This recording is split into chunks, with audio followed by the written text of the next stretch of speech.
There is a version of your life where you retire at 55, not 62, not 65, 55. You wake up on a Tuesday morning in October, and instead of commuting, instead of sitting in a meeting that could have been an email, instead of counting down to a weekend that disappears before it even starts, you take a walk, a long, slow walk. You have coffee on your porch and you watch the light change. You feel something you haven't felt in years. You feel unhurried. And here's what makes that scenario so painful for most people. It wasn't impossible. For millions of Americans, retiring at 55 was actually within reach. There was a door, a legal door, wide open, built right into the tax code. And almost nobody told them it was there until it was too late to use it. I want to talk to you today about something that doesn't get nearly enough attention in the retirement conversation. It's called the Rule of 55. And if you are between the ages of 50 and 65, what I'm about to share with you could genuinely change the trajectory of the rest of your life. Not in a dramatic, overblown way. In a real, tangible, here are the actual numbers way. Because this isn't theory. This is a provision in the federal tax code that allows certain people to access their 401k money years earlier than they ever thought possible, without paying the 10% early withdrawal penalty that most people assume is unavoidable. And the fact that most Americans have never heard of it, never been told about it by their HR department, never had it explained clearly by their financial advisor, that is the real story here. So if you're new here, welcome.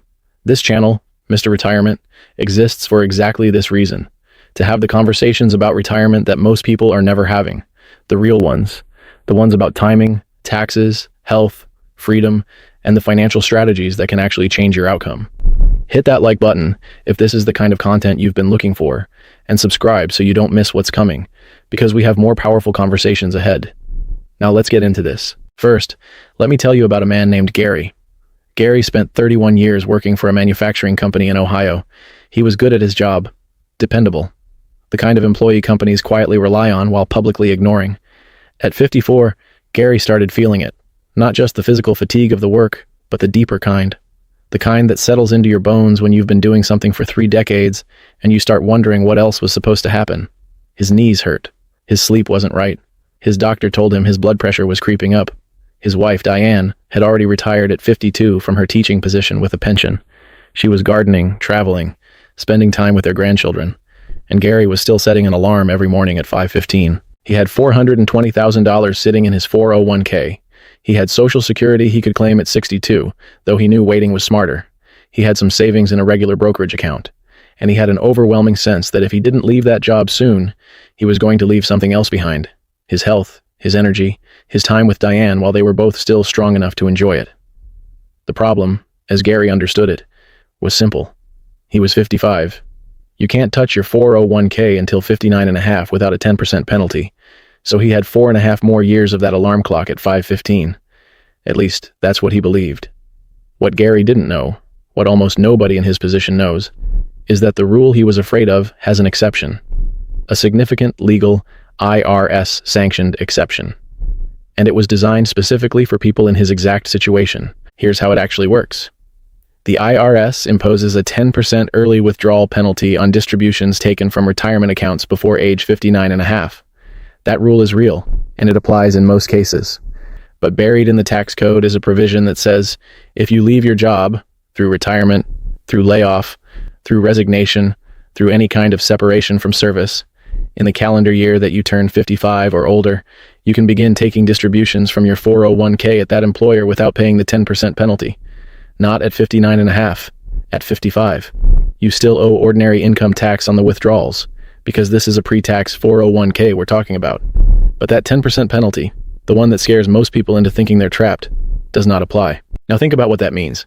If you are 55 years old and you separate from your employer in that same calendar year, you could potentially begin drawing from your 401k immediately in a tax-efficient way without any additional penalty. That is a 4.5-year window that most people don't even know exists. 4.5 years of potential freedom that the tax code is actually offering. And most people are leaving it on the table simply because nobody explained it to them. But here's where it gets interesting. Because the rule of 55 isn't just a technicality, it's a planning opportunity. And whether it makes sense for you depends on a handful of factors that most people have never thought through carefully. And that's exactly what I want to walk you through today. The first thing you need to understand is what this rule applies to and what it doesn't. The rule of 55 applies to your 401k, your 403b if you work in education or nonprofit, and similar employer-sponsored plans. It does not apply to your IRA. This is a critical distinction that trips people up constantly.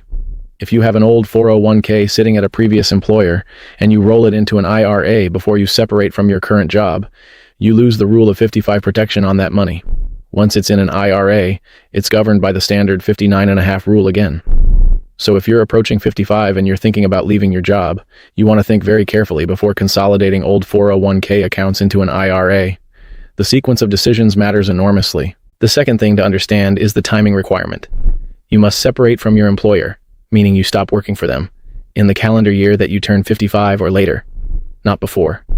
If you left a job at 54, even if you're now 55, that previous separation doesn't qualify. The rule is tied to the year of the separation, not the year you start withdrawing. So if you're reading this and you're 54 and thinking about leaving your job, there may be a real financial reason to wait until January 1st of the year you turn 55, or later. A few months of patience could mean years of penalty-free access to your retirement funds. The third thing, and this is the part that changes everything for most people when they finally hear it, is that this rule only applies to the 401k at the employer you're separating from. If you have a 401k at a current employer and you leave at 55, that plan qualifies. But if you have a 401k at a previous employer from 10 years ago, that one doesn't automatically qualify just because you've now separated from your most recent job. The connection is to the specific plan at the specific employer you're leaving. This is why planning matters so much. If you're aware of this rule years in advance, you can make decisions about which accounts to consolidate, which to leave alone, and how to position yourself so that when you're ready to leave your job, you have maximum access to your money. Most people never realize this. They spend their 50s assuming they're locked out of their retirement money until 60. They make decisions based on that assumption, and some of them stay in jobs they've outgrown, endure working conditions that are taking years off their life, and miss out on time they can never recover, all because of a rule they didn't fully understand. Gary eventually learned about the rule of 55 from a financial planner his wife found after doing her own research. He was 55 years old, still working, and the conversation he had in that planner's office changed his entire retirement timeline. He left his job 4 months later, in the same calendar year he turned 55. He began taking withdrawals from his 401k, structured carefully, in amounts that kept him in a manageable tax bracket, and he combined that income with what Diane received from her pension. Together they covered their essential expenses. He held off on Social Security, planning to claim at 67 or later to maximize that benefit. And instead of 5:15 alarm clocks and commutes and blood pressure creeping upward, he had mornings. Actual mornings. He was 55 years old and he felt, for the first time in a very long time, that his life belonged to him. That's not a fantasy. That's a real possibility for a lot of people who are listening to this right now, and I want you to sit with that for a moment before we keep going. Now, there's a mistake almost everybody makes when they first hear about the rule of 55. They hear no 10% penalty, and they immediately think, I'll just start pulling everything I can as fast as I can. And that instinct, while completely understandable, can actually create a serious tax problem. Here's why. When you take money out of a traditional 401k, it counts as ordinary income. Every dollar you withdraw gets added to your income for that year and taxed at your applicable federal income tax rate. If you're in the 22% bracket and you pull out $60,000, you're paying approximately $13,200 in federal income tax on that withdrawal, possibly more depending on your state. That's already significant. But if you get aggressive and pull out, say, $150,000 in 1 year because you can, because there's no penalty, you might find yourself jumping into the 24 or even the 32% bracket. You've avoided the 10% penalty, but you've created a tax event that costs you far more than you anticipated. The smarter approach, and this is what a tax-aware withdrawal strategy actually looks like, is to treat the rule of 55 access as a planning tool, not a permission slip to empty your account. You want to pull just enough each year to cover your living expenses while staying within the tax bracket that makes sense for your situation. In the years before Social Security kicks in, and in the years before RMDs begin at 73, you often have a relatively low income. That's actually a valuable window. It's an opportunity to manage your income intentionally, to take what you need from your 401k, potentially do some Roth conversions in low-income years, and set yourself up so that when larger income sources start, Social Security, RMDs, you're not suddenly pushed into a painful tax bracket. And this is the part that most people who retire early never plan for well enough. The early years of retirement aren't just about surviving financially, They're about positioning. Every decision you make about which account to pull from, how much to convert, when to claim Social Security, those decisions compound over time. They shape your tax bill for the next 20 or 30 years. Getting them right in your mid-50s, when you have the most flexibility, is enormously more powerful than trying to fix them at 70 when your options are largely locked in. Let me give you another contrast to make this concrete. Think about two women, both named Susan, both 55, both working in the same industry, both with similar 401k balances, around $400,000.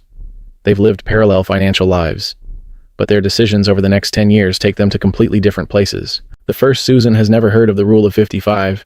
She's also never been told that the years between 55 and 65 are a critical planning window. She keeps working at a job she's exhausted by, telling herself she just needs to make it to 62 so she can claim Social Security early. She worries constantly about running out of money, so she avoids doing anything too clever with her finances.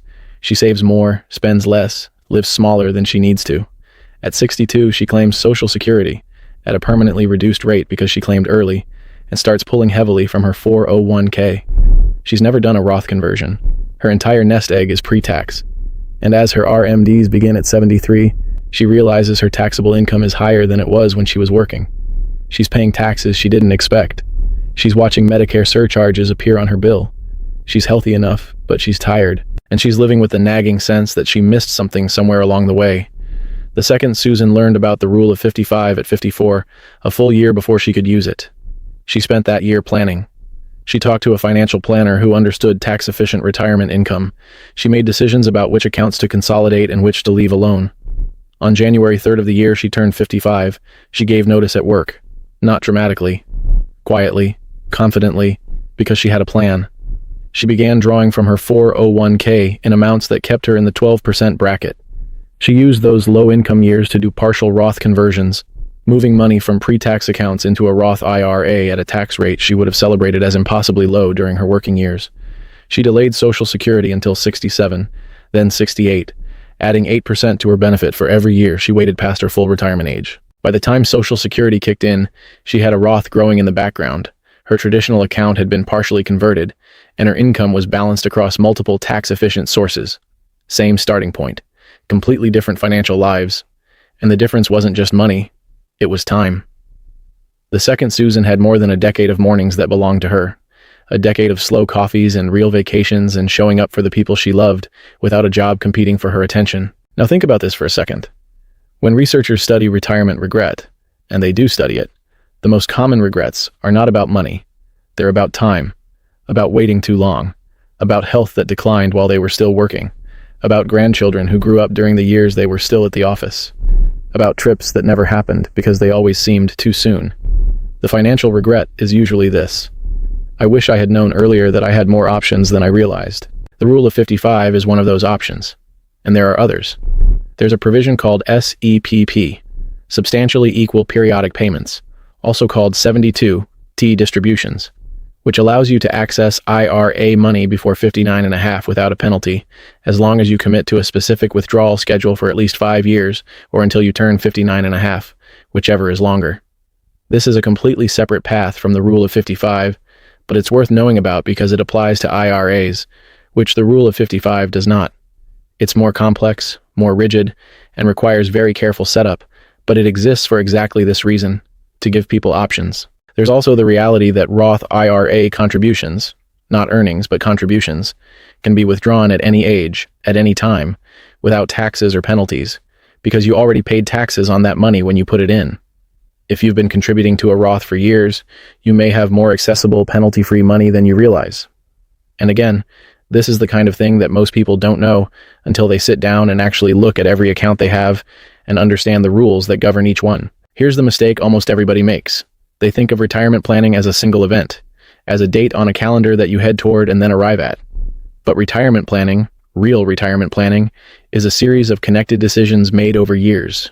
Some of those decisions are financial, some are psychological, some are about identity, who you are when your job is no longer your primary answer to the question, what do you do? And the earlier you start thinking about those questions, the more choices you have when it matters most. I want to address something that I know a lot of people in this audience are feeling right now, because I hear it constantly. The feeling that you missed your window. that you're 59 or 63 or 68, and the rule of 55 isn't relevant for you anymore. And everything I've been saying for the last several minutes is somehow not for you.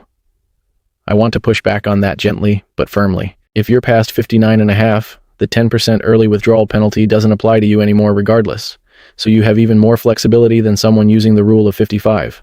The real question for you isn't access. It's strategy. It's tax bracket management. It's Social Security optimization.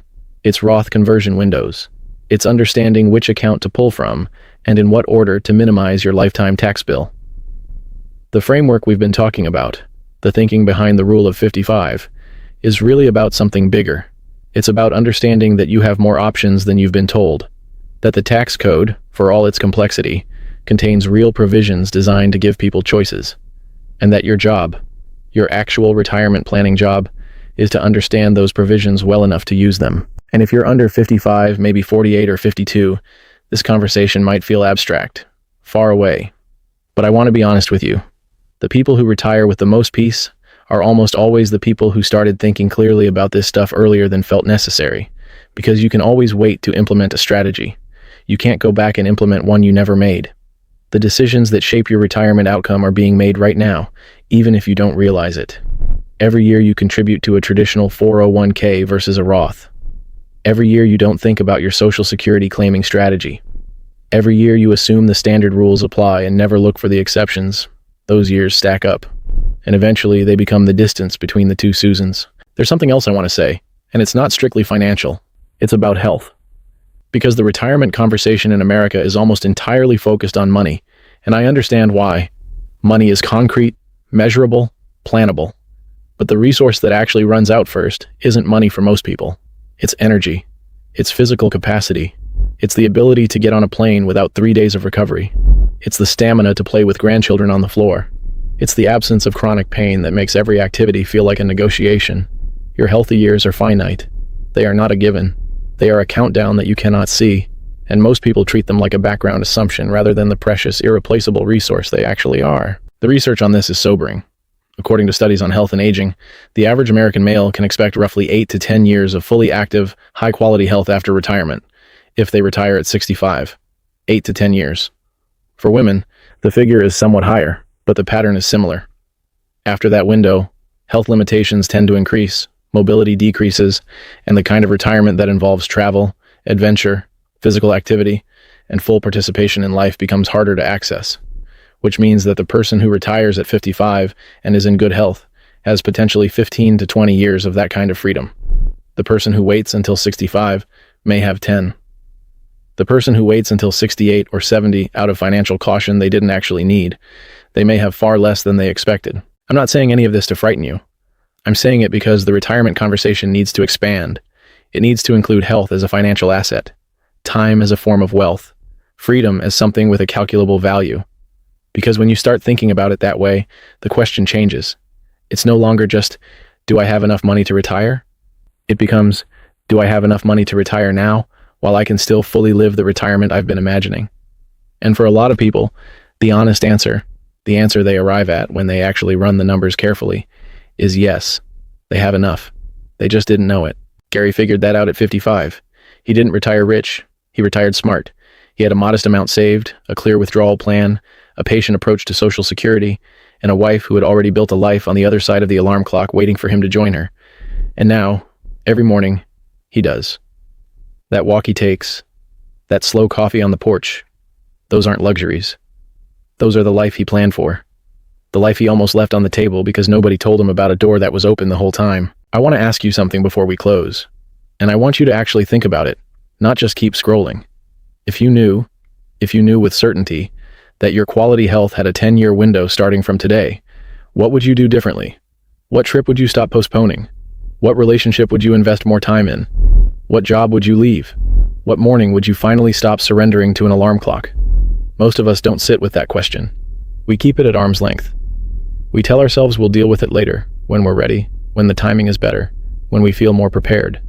But later, for some people, comes with a different kind of urgency. The urgency of a doctor's report, or a diagnosis, or a partner's declining health, or simply the mirror showing you a version of yourself that looks older than you feel inside. The rule of 55 is a tax code provision. But what it represents is something much more important. It represents a real choice for people who are willing to learn that the choice exists.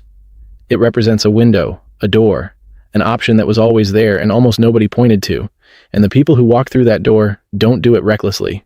They do it thoughtfully, with a plan, with their eyes open, understanding the taxes they'll owe and the income they'll need and the strategy they'll follow. But they walk through it because they decided that time is not something they were willing to keep trading indefinitely for a paycheck they didn't actually need to survive. If this video made you think about your own situation differently, even a little, drop a comment below and tell me where you are. Tell me if you've heard of the rule of 55 before today. Tell me if you're someone who retired early or someone who waited longer than you wish you had. Tell me what question is sitting in the back of your mind right now that you haven't fully answered yet. This community is built on real conversations between real people who are trying to figure this out, and your experience matters. The person reading the comments next week might be sitting in a situation exactly like yours, trying to decide what to do. Your story could be the thing that helps them choose wisely. And if someone you care about is approaching retirement, a friend, a sibling, a parent, a coworker, share this video with them. Not because it has all the answers, but because the first step toward a better retirement is knowing that more options exist than anyone told you about. That knowledge costs nothing, and it could be worth everything. Here's what I'll leave you with. Nobody sits at the end of a long life and wishes they had worked more years. Nobody lies in the quiet and thinks about the meetings they attended, the commutes they endured, the early alarms they survived. What people think about is the morning light they missed, the walks they postponed, the people they loved and didn't spend enough time with while the time was still easy and the health was still good. A smarter retirement isn't just about having more money, it's about having more of the life you actually wanted. And sometimes, more often than people realize, that life is already within reach. You just need to know where the door is.